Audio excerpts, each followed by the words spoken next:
God. All right. Hello. Welcome to this short video about how to adjust your audio settings in Zoom. This is very important when you are performing a monologue or giving a lecture or whatever, or even being in the audience for Zoom. You want to make sure your audio settings. Every time you enter Zoom, my recommendation to you is the first thing you should do is you should adjust your audio settings. What does that mean? That means adjust how you're hearing the sound coming out of the Zoom meeting and how you are contributing audio to the Zoom meeting. I'm going to go here to the microphone icon at the bottom of the screen, and to the right there's this little up arrow. I click on that and a bunch of menu items pop up.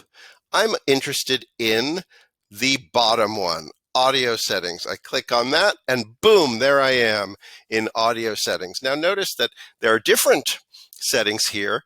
Along the left-hand side, you can change which menu is showing up in the right-hand portion of your menu. But we want audio settings.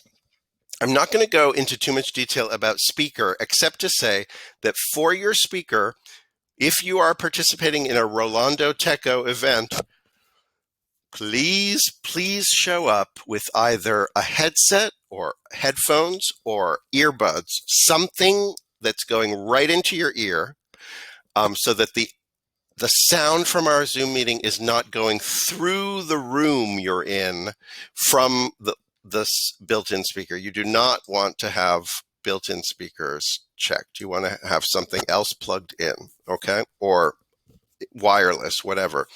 But make sure that you're using that.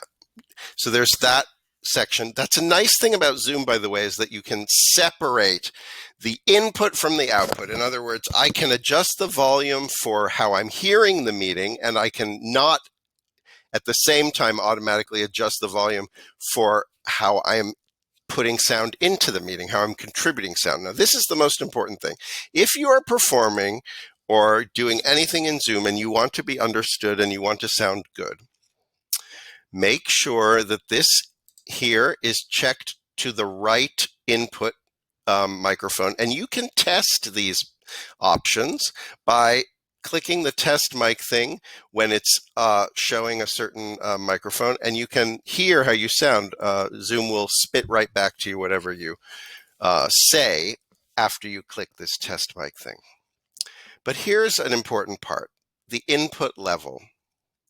So you really want, what you want is you want to, you see how it's going into the green and it's not going up to the top. The little slider here, the little sort of digitization of, if I pull it all the way to the top, oh, well, actually it doesn't really. If I was in a recording studio, the whole thing would have turned red, but I guess they don't really.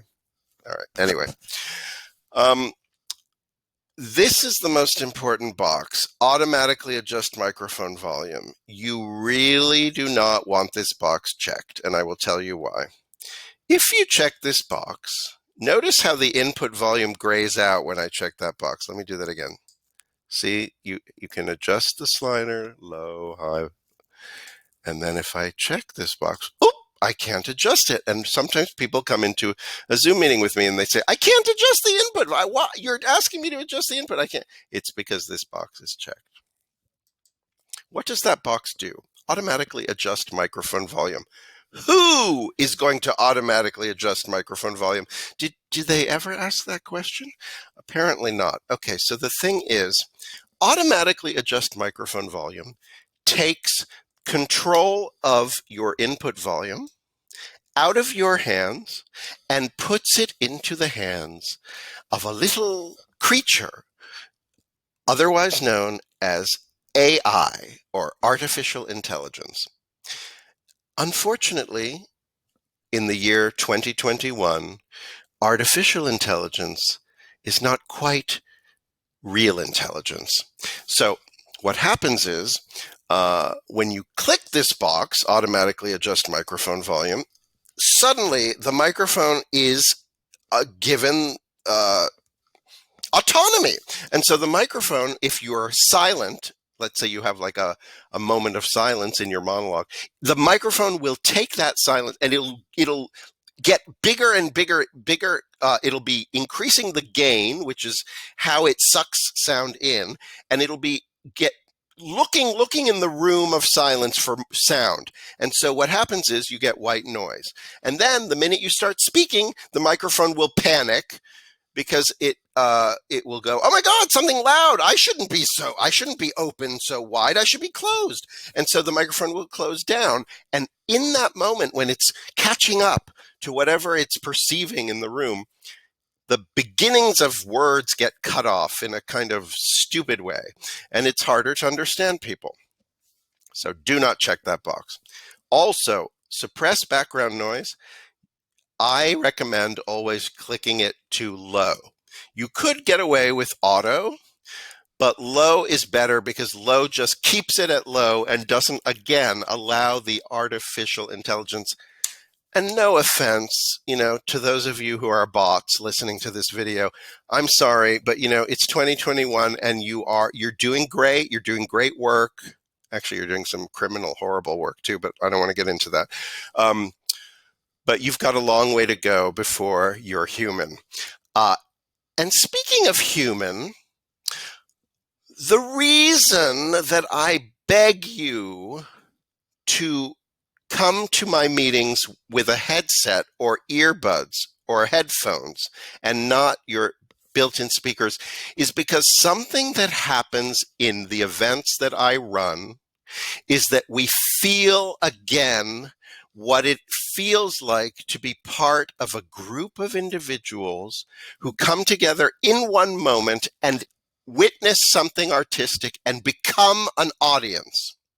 And when that happens, it's a magical feeling, and I would argue it is a component of how we feel human when public health would have us stay alone at home. So you feel a little bit more connected to humanity when you're in a room where you can hear people laughing, crying, sobbing, and applauding or gasping.